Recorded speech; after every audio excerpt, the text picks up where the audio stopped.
다 함께 사도신경 하심으로 우리의 신앙을 고백하겠습니다.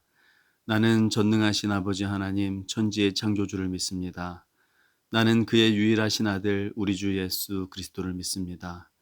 그는 성령으로 잉태되어 동정녀 마리아에게서 나시고 본디오 빌라도에게 고난을 받아 십자가에 못 박혀 죽으시고 장사된 지 사흘 만에 죽은 자 가운데서 다시 살아나셨으며 하늘에 오르시어 전능하신 아버지 하나님 우편에 앉아 계시다가 거기로부터 살아있는 자와 죽은 자를 심판하러 오십니다.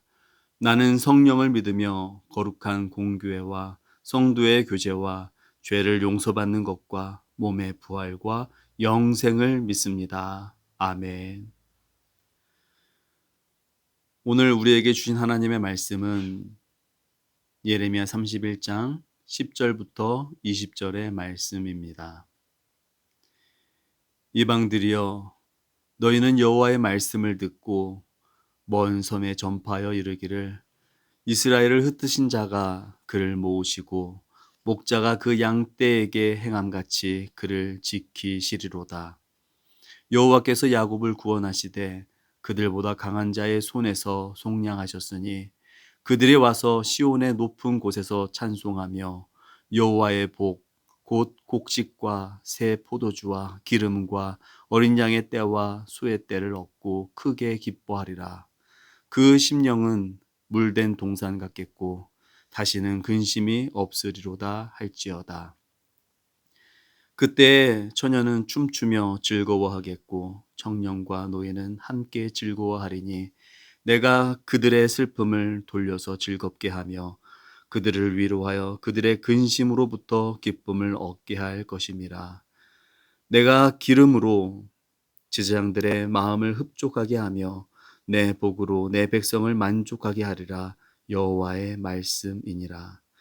여호와께서 이와 같이 말씀하시니라. 라마에서 슬퍼하며 통곡하는 소리가 들리니 라헬이 그 자식 때문에 애곡하는 것이라. 그가 자식이 없어져서 위로받기를 거절하는도다. 여호와께서 이와 같이 말씀하시니라. 내 울음소리와 내 눈물을 멈추어라. 내 일에 삭슬 받을 것인즉 그들이 그의 대적의 땅에서 돌아오리라. 여호와의 말씀이니라. 너의 장래에 소망이 있을 것이라. 너의 자녀가 자기들의 지경으로 돌아오리라. 여호와의 말씀이니라.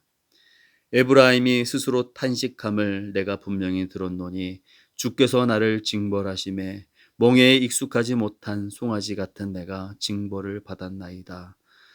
주는 나의 하나님 여호와시니 나를 이끌어 돌이키소서. 그리하시면 내가 돌아오겠나이다. 내가 돌이킨 후에 뉘우쳤고 내가 교훈을 받은 후에 내 볼기를 쳤사오니 이는 어렸을 때의 치욕을 짐으로 부끄럽고 욕됨이니이다 하도다. 에브라임은 나의 사랑하는 아들 기뻐하는 자식이 아니냐. 내가 그를 책망하여 말할 때마다 깊이 생각하노라. 그러므로 그를 위하여 내 창자가 들끓으니 내가 반드시 그를 불쌍히 여기리라. 여호와의 말씀이니라. 아멘. 우리가 한 해를 마무리할 때 일도 많고 어려움도 많았다 하여 다사다난이라는 한자어를 사용하는데요. 올해는 이제 9월 상반기인데도 벌써부터 다사다난이라는 한자어가 떠오릅니다. 올 초 코로나 바이러스가 급속도로 퍼지더니 유례 없이 긴 장마, 홍수, 다시 바이러스, 태풍, 또 태풍. 그로 인한 경제적 어려움에 희망으로 시작했던 사업장들이 도미노처럼 무너지고 그와 함께 취업의 문은 굳게 닫히고 정치적 양극화에 의사 파업까지 재난이 끊어지지 않고 있는 모습입니다. 이러한 재난은 고스란히 국민들이 받아내야 하는 고난이 되고 말았는데요. 그런데 마치 교회가 이 모든 재난의 원흉이 된 듯 몰고 가는 그 사회 분위기 속에 우리 성도들은 사회적 고난과 또 예배의 제한으로 인한 영적인 고난까지 더하여져서 힘겨운 고난에 빠져 있음을 보게 됩니다. 여러분 힘드십니까?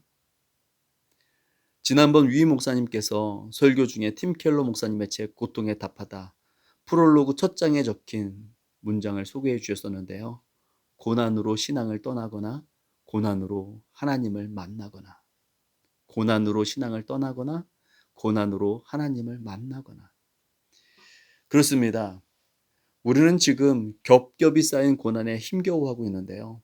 이런 고난 앞에 서서히 신앙을 버리는 분들이 있는가 하면 그동안 삶의 분주함을 핑계로 주님을 멀리하고 우선순위에서 밀어버렸음을 회개하며 더욱더 주님을 갈급해하며 목마른 사슴이 시냇물을 찾듯 주님을 더욱 간절히 찾는 이들이 있습니다.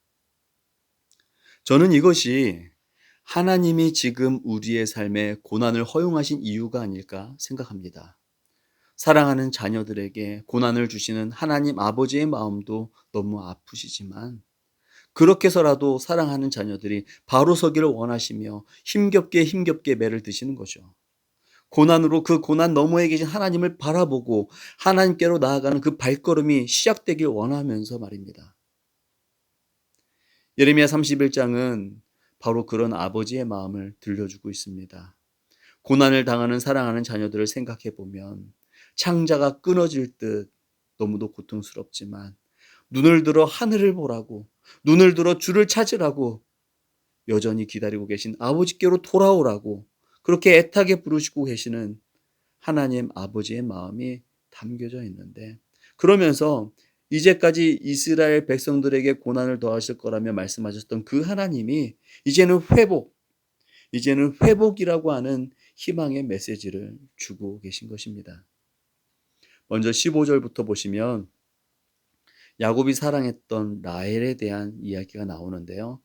15절 말씀입니다. 여호와께서 이와 같이 말씀하시니라. 라마에서 슬퍼하며 통곡하는 소리가 들리니 라헬이 그 자식 때문에 애곡하는 것이라. 그가 자식이 없어져서 위로받기를 거절하는도다. 라마에서 통곡하는 소리가 들리는데 그 소리를 라헬이 자식들 때문에 애곡하는 소리라고 말씀하고 있습니다. 이유는 라헬에게 자식이 없어져서 통곡하며 울고 있다라는 것이죠. 그런데 그 슬픔이 얼마나 컸는지 위로받기를 거절하고 애곡하고 있다라고 말씀합니다. 무슨 말씀일까요? 잠깐 라헬이 낳은 아들들을 한번 우리가 생각해 봐야 하는데요. 라헬은 요셉과 베냐민을 낳았습니다. 그리고 라헬의 아들 요셉이 낳은 두 아들이 있는데 에브라임과 므낫세이죠. 북이스라엘의 땅 상당 부분을 분배받았던 지파가 바로 에브라임과 므낫세 지파입니다. 그런데 안타깝게도 그 북이스라엘이 100여 년 전에 먼저 망해버렸던 것이죠. 라헬의 두 손자 에브라임, 므낫세가 없어진 것입니다. 그리고 남유다는 유다 지파와 라헬의 아들 베냐민 지파로 이루어진 나라입니다. 그런데 그 남유다가 이제 곧 바벨론에 의해 망하게 된 것이죠. 요셉이라고 할 수 있는 에브라임과 므낫세가 망하였는데 라헬의 아들 베냐민마저 망하게 된 것입니다. 그리고 15절에 언급된 라마는 라헬이 베냐민을 낳다가 죽었던 장소인데요. 남유다 백성들이 바벨론 포로로 잡혀가기 전 집결하였던 곳이 바로 여기 라마이기도 합니다. 그런데 라헬의 아들 베냐민이 라마에서 사라지게 된 거예요. 여러분, 라헬이 누구입니까? 베냐민을 살리기 위해 베냐민을 살려보겠다고 사실은 라마에서 자기의 목숨을 버렸던 사람이 바로 라헬입니다. 그런데 그만큼 자식을 지키기 위해 간절했던 그 라헬이 라마에서 자식이 없어졌으므로 위로도 거절한 채 통곡하며 울고 있는 것이지요.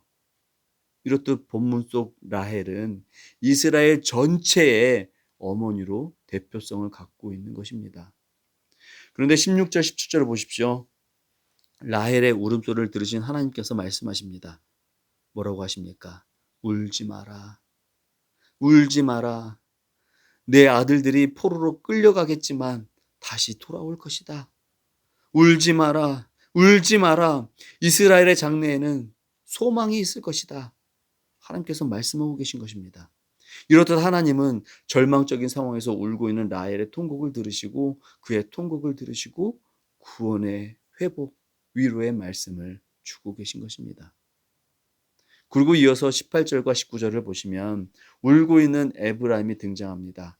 18절과 19절 말씀입니다.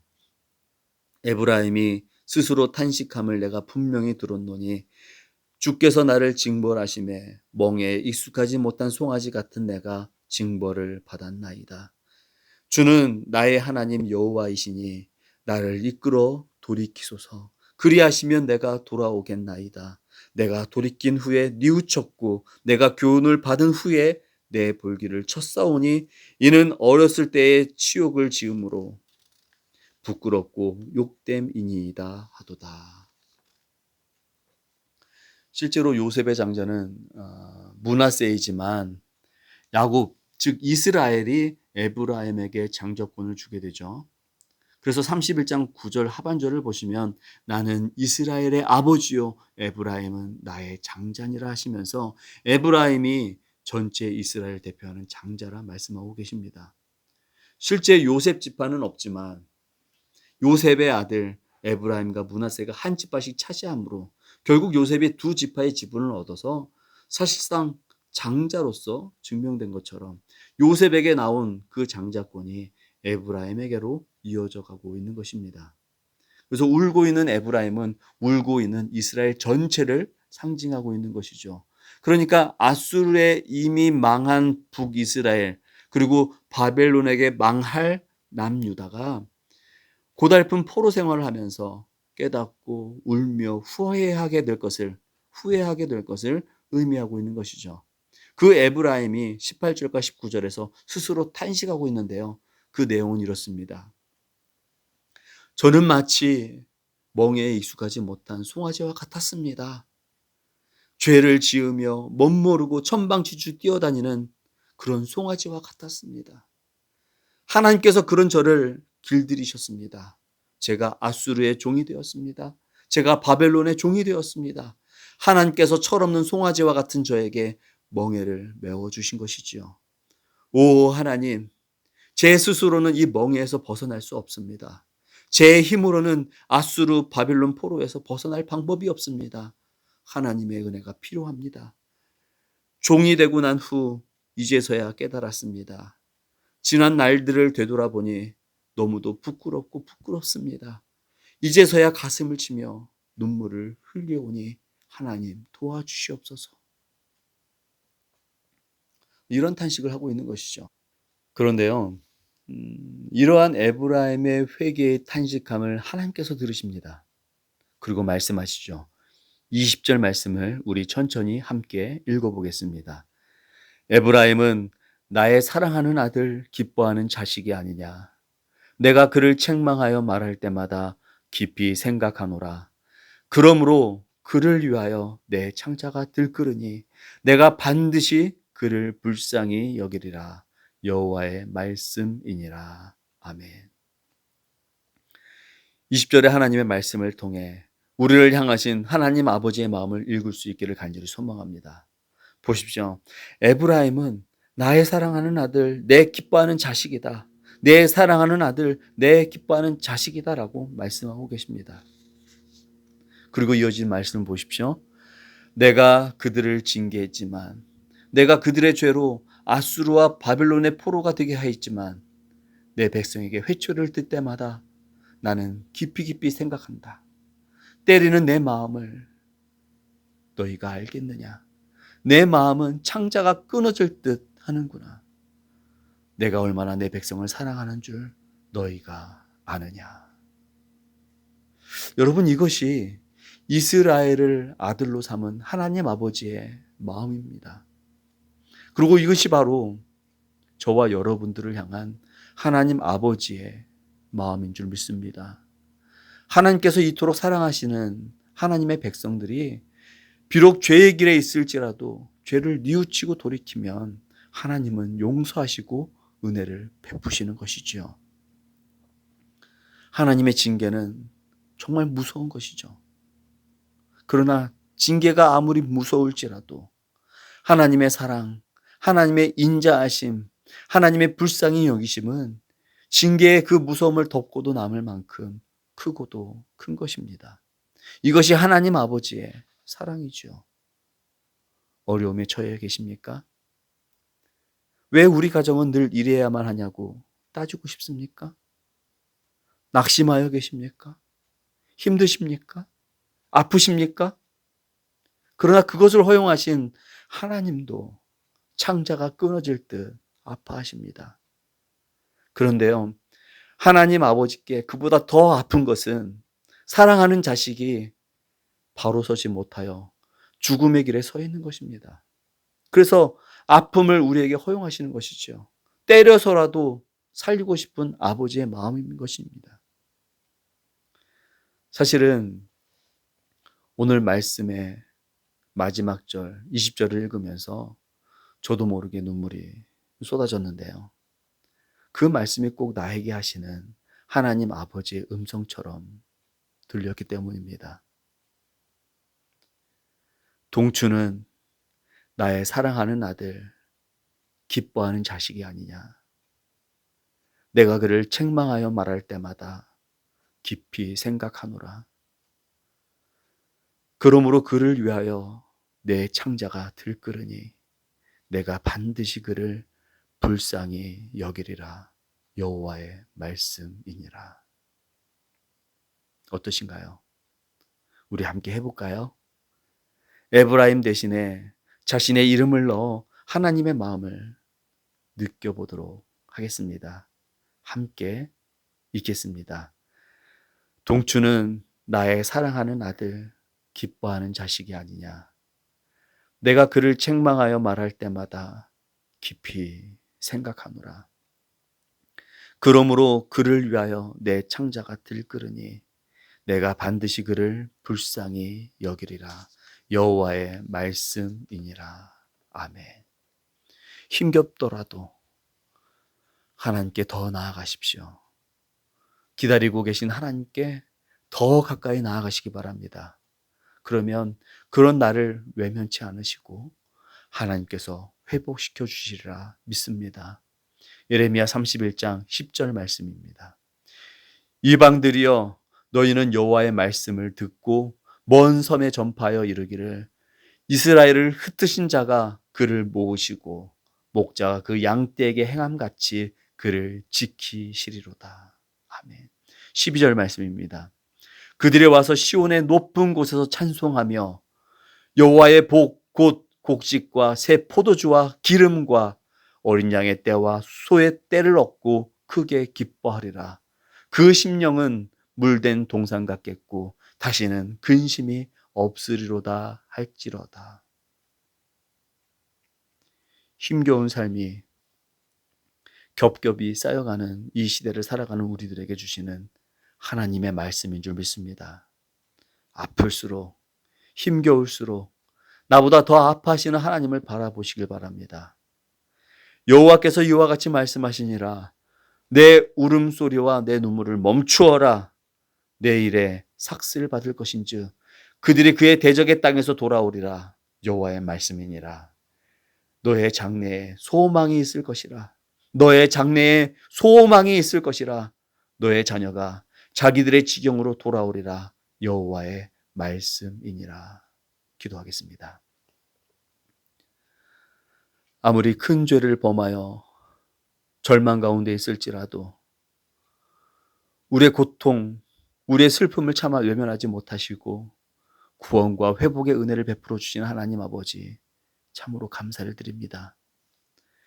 우리가 비록 힘겨운 시절을 보내고 있다 할지라도 자식을 잃은 라헬의 통곡처럼 아버지를 떠난 사람들에게 대하여 슬퍼하신 하나님을 잊지 않게 하여 주시옵시고 자식을 잃은 것처럼 절망 가운데 있는 사람에게 위로를 주신 하나님을 결코 잊지 않게 하여 주시옵소서.